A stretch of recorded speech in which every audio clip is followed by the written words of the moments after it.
انہوں نے سوال پوچھا ہے کہ جھوٹ کیا چیز ہے؟ کہا جاتا ہے کہ کسی شخص کو بچانے کے لیے آپ جھوٹ بول سکتے ہیں، تو اگر کسی شخص کو بچانے کے لیے بول سکتے ہیں تو اپنے لیے کیوں نہیں بول سکتے؟ دیکھیے، ساری برائیاں جتنی بھی ہیں، جھوٹ ہے، بددیانتی ہے، جتنی چیزیں ہیں، یہ سب کے سب انسان کے اخلاقی وجود کا بھی تقاضا ہے کہ وہ ان کے قریب نہ جائے، اور اللہ کے دین میں بھی ان سب کو برائی قرار دے دیا گیا ہے۔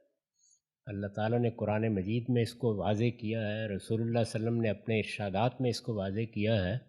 یہ سب برائیاں ہیں۔ جھوٹ بہت بڑی برائی ہے، اس سے آدمی اپنے آپ کو جتنا بچا سکے اس کی کوشش کرنی چاہیے۔ یہ بنیادی بات ہے۔ جتنی چیزیں بھی دین میں حرام قرار دی گئی ہیں، جتنی چیزیں بھی، یعنی یہ اخلاقی حرمتیں ہیں، جیسے جھوٹ ہے، جیسے بددیانتی ہے، جیسے رشوت کھانا ہے، یہ اخلاقی لحاظ سے حرام ہیں۔ یہ سب چیزیں حرام کا مطلب ہے کہ یہ پروہیبٹڈ ہیں، ممنوع ہیں، ہمارے دین میں ان کی گنجائش نہیں ہے۔ اسی طرح بہت سی چیزیں کھانے پینے کے لیے حرام قرار دی گئی ہیں۔ اللہ تعالیٰ نے بتایا ہے کہ تمہارے لیے طیبات حلال ہیں اور خبائث تمہارے لیے ممنوع ہیں، جتنے بھی ہیں۔ تو یہ جتنی چیزیں بھی حرام قرار دی گئی ہیں ان میں ایک استثناء کا اصول بیان کیا گیا ہے۔ وہ استثناء کا اصول یہ ہے کہ الا من اضطر، آدمی مجبور ہو گیا۔ اب مجبوری کیا ہوتی ہے؟ جان کو خطرہ لاحق ہو گیا، مال کو خطرہ لاحق ہو گیا، آبرو کو خطرہ لاحق ہو گیا۔ تو اس طرح کے موقعوں پر اللہ تعالیٰ کہتے ہیں کہ اب تم حرام چیز کا ارتکاب کر سکتے ہو، اگر کرنا چاہو، اس پر اللہ مواخذہ نہیں کرے گا۔ تو اس کی مثال یہ دیکھیے کہ آپ دروازے پر کھڑے ہیں، کوئی آدمی بھاگتا ہوا آ رہا ہے یا کوئی عورت آ رہی ہے بھاگتی ہوئی، اور آپ کو معلوم ہوتا ہے کہ اس کے پیچھے کچھ گنڈے لگے ہوئے ہیں، تو آپ اس کو اپنے گھر میں داخل ہونے دیتے ہیں اور ان کو کہہ دیتے ہیں کہ یہاں کوئی نہیں آیا۔ تو یہ آپ نے کیا کیا؟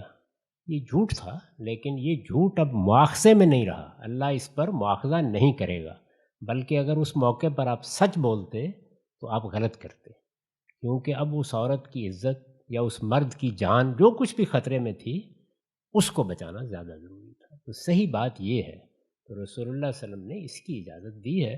یہ معاملہ آپ سے متعلق ہے، یہ معاملہ کسی دوسرے سے متعلق ہے، اسی اصول پر ہوگا۔ اور اس کو خود قرآن نے بیان کر دیا ہے کہ حرمت اس وقت اٹھ جاتی ہے یا اس کا مواخذہ کہیے اٹھ جاتا ہے جب کوئی اضطرار پیدا ہو جائے۔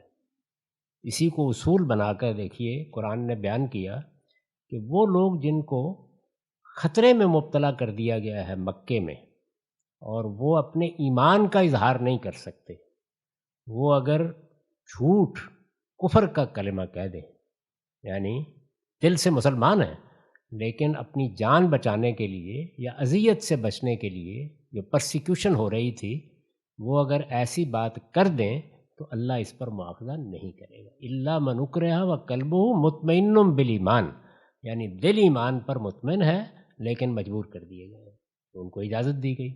وہ عورتیں جن کو پیشہ کرانے کے لیے خرید لاتے تھے، وہ مسلمان ہو گئیں، تو اب ان کے مالک تو اصرار کر رہے تھے کہ ہم تو پیسے دے کے لائے ہیں، تمہیں وہی کام کرنا چاہیے۔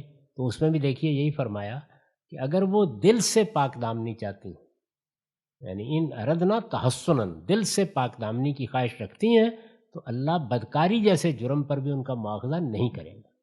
تو یہ اصول ہے، یعنی یہ ساری چیزیں ممنوع ہیں، سب حرام ہیں، لیکن اگر کوئی اضطرار پیدا ہو گیا، جان پر بن گئی، مال پر بن گئی، آبرو پر بن گئی، تو اس میں آپ اس طرح کی کسی چیز کا ارتکاب کرتے ہیں، جیسے حرام کھا لیتے ہیں، ایسے موقعوں پر اس پر اللہ مواخذہ نہیں کرتا۔ اس کی صحیح صورت یہ ہے۔